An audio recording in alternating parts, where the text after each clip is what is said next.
गांव के छोटे से घर में सरिता अपने बीमार पति और बच्चों के साथ रहती थी। पति का काम न होने के कारण उनके परिवार को बहुत कठिन हालातों का सामना करना पड़ता था।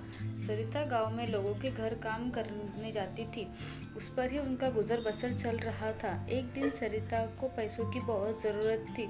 उसके पति की दवाई ख़त्म हो गई थी, लेकिन कोई उसे पैसे नहीं दे रहा था। मजबूरी में उसने अपनी गाय बेच दी। सरिता ज़्यादा पढ़ी लिखी नहीं थी, लेकिन वो कुछ करना चाहती थी, पर क्या करे उसे समझ नहीं आ रहा था।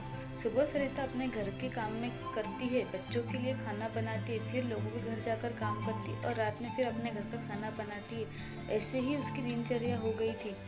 सरिता को अपने लिए, अपने परिवार के लिए कुछ करना था, पर क्या करे, कैसे करे, उसे कुछ समझ नहीं। लेकिन सरिता गांव के एक घर में खाना बनाने का काम कर रही थी। उसने वहाँ समोसे बनाकर सबको खिलाए। सबने उसकी बहुत तारीफ की। उस घर की मालकिन ने कुछ समोसे उसके बच्चों के लिए भी दिए। सरिता घर आकर वो समोसे अपने बच्चों को खिलाती है। सरिता की बड़ी बेटी बहुत समझदार और होशियार थी। उसने जैसे ही समोसे खाए, उनका स्वाद बहुत अच्छा था। उसने तुरंत अपनी माँ से कहा, माँ, इतना अच्छा खाना बनाते हो और ये समोसे आपने कितने स्वादिष्ट बनाए हैं। आपके हाथों में तो जादू है। आप समोसे बनाकर क्यों नहीं बेचते? क्यों ना हम सुबह सुबह स्कूल का टाइम होने तक समोसे बेचे, मैं भी आपकी मदद कर दूंगी। अपनी बेटी की यह बात सुनकर उसे एक उम्मीद की किरण मिल गई। उसने अपनी बेटी से कहा, अरे वाह, मेरी बेटी तो काफ़ी समझदार हो गई है। आज तुमने बहुत अच्छा रास्ता दिखाया है। मैं इस बारे में सोचकर तुम्हें बताऊंगी। अभी तुम आराम करो। रात में सब सो जाते हैं, लेकिन सरिता को नींद नहीं आती। उसके दिमाग में अपनी बेटी की बात घूमती है। वह सोचती है, बात तो मेरे बच्चे ने सही की है, पर इसे शुरू कैसे करूँ?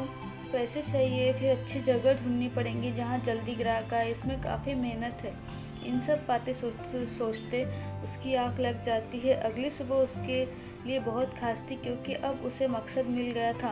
उसने जल्दी जल्दी घर के काम ख़त्म कर लिए और अपने काम पर निकल गई। जाते वक्त वो अपने नाश्ते की गाड़ी के लिए जगह ढूंढ रही थी।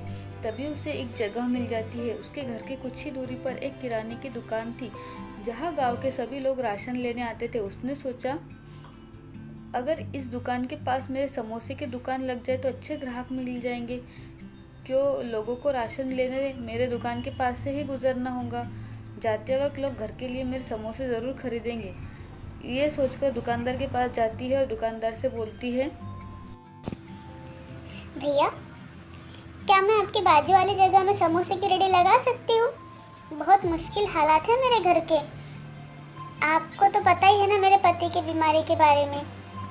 मेरी बिक्री अच्छी होने लगेगी तो मैं आपको इस जगह का किराया भी दूंगी।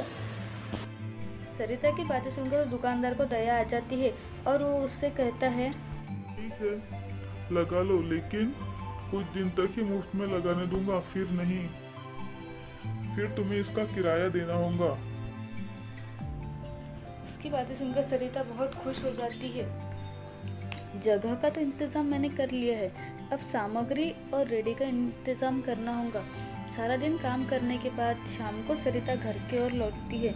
घर आते वक्त उसे रामू काका के घर पे एक गाड़ी दिखाई देती है। वो रामू काका को सारी बातें बताती है। रामू काका को उसकी परिस्थिति जानते थे, इसीलिए सरिता से कहते हैं, बेटी, मैं इसे बेच रहा हूँ, वैसे भी घर पड़ी है।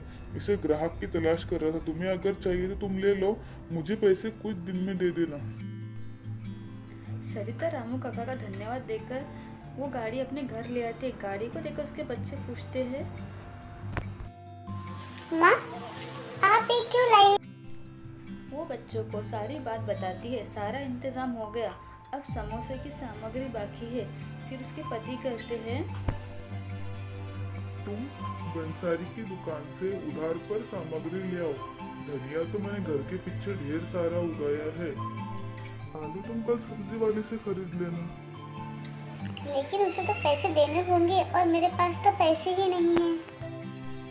तभी सरिता की बेटी अपना गुल्लक फोड़ देती है, जिसमें आलू खरीदने जितने पैसे थे। सरिता बंसारी की दुकान से कुछ दिन की मोहलत पर सारी सामग्री रात में ले आती है। सुबह सुबह वो सारे काम निपटाकर समोसे बेचने चली जाती है। पहला दिन होने की वजह से ज़्यादा ग्राहक नहीं आ रहे थे। फिर एक ग्राहक समोसे के लिए आया और सरिता ने समोसे के साथ उसकी स्पेशल वाली हरी चटनी बनाई थी, जिससे समोसे का स्वाद डबल हो गया था। ग्राहक ने जैसे एक समोसा खाया उसे इतना स्वादिष्ट लगा कि उसने अपने घर के लिए भी सरिता से समोसे लिए। देखते ही देखते कुछ ही घंटों में सारे समोसे बिक गए और उसे अच्छा खासा मुनाफा हुआ। फिर उसने गाड़ी घर रखी और अपने दूसरे काम पर चली गई। रात में उसने बंसारी को पहले के सामान के पैसे दिए और नया सामान ले आई। सरिता अपने काम में बहुत मेहनत कर रही थी और मेहनत का फल ज़रूर मिलता है। कुछ ही दिनों में उसके समोसे प्रसिद्ध हो गए। उसे अब सारा दिन अपने गाड़ी पर ही काम करना पड़ता। गांव के घर के काम सरिता ने बंद कर दिए थे। किसी के घर कोई कार्यक्रम होता तो सरिता के समोसे बनाने का ऑर्डर देते। शादी, स्कूल, पिकनिक के लिए भी उसे समोसे का ऑर्डर मिल जाता था। सब कुछ धीरे धीरे बदल रहा था। सरिता की मेहनत का फल उसे मिल रहा था। अब उसके पति का स्वास्थ्य भी ठीक होने लगा था। सरिता की कामयाबी देखकर उस दुकानदार को जलन होने लगी। उसने सोचा, ग्राहक तो है, क्यों ना इसकी गाड़ी हटाकर मैं अपनी दुकान चालू कर लूं। उसके मन में कपट आ गया और एक दिन उसने सरिता से कहा, देखो, अब तुम यहाँ अपनी गाड़ी नहीं लगा सकती। मुझे यहाँ अपनी दुकान खोलनी है। तुम कोई और जगह देख लो। सरिता उस दुकानदार की नीयत को समझ गई थी। उससे लगा कि उसके मन में लालच आ गया, इसीलिए उसे कुछ कहने का कोई फायदा नहीं होगा। अगले दिन उसने वहां अपनी गाड़ी नहीं लगाई। उसकी कुछ ही दूरी पर अपनी गाड़ी लगाई। दुकानदार ने भी समोसे की दुकान खोली, लेकिन सरिता ने अपनी मेहनत से ग्राहक बनाए थे, इसलिए जगह बदलने पर भी उसकी दुकान पर कोई असर नहीं हुआ था और उस दुकानदार के समोसे नहीं बिके, क्योंकि उसका स्वाद बिल्कुल भी नहीं था। दुकानदार को अपने गलती का एहसास हो गया और उसने सरिता से माफ़ी मांगी और उसे वापस वहीं दुकान लगाने के लिए बोल दिया। सरिता ने अपनी मेहनत से अपने बच्चों का भविष्य बदल दिया। आसपास के गांव के लोग भी सरिता के समोसे लेकर जाते थे और इसी तरह से सरिता ने अपने हालात अपने कठोर मेहनत से बदल दिए थे। दोस्तों, मेहनत ही सफलता की कुंजी है। जब तक हम कठोर मेहनत नहीं करते तब तक हमें सफलता नहीं मिलती। इस कहानी में आपने देखा कि कैसे कम पढ़ी लिखी सरिता ने अपनी मेहनत और हिम्मत से अपने जीवन में सफलता प्राप्त की। उसी तरह आप भी अपने जीवन में मेहनत कीजिए। देखिए, आप बहुत जल्द अपने लक्ष्य को पा लेंगे और अपने हालातों को भी बदल देंगे। तो दोस्तों, आपको ये कहानी कैसी लगी? अगर मेरी कहानी आपको पसंद है तो प्लीज़ मेरे चैनल को लाइक, शेयर और सब्सक्राइब ज़रूर कर दीजिएगा और बेल आइकन को प्रेस करना ना भूलिएगा, ताकि मेरे आने वाली वीडियो का नोटिफिकेशन आपको सबसे पहले मिल सके। Thank you for watching.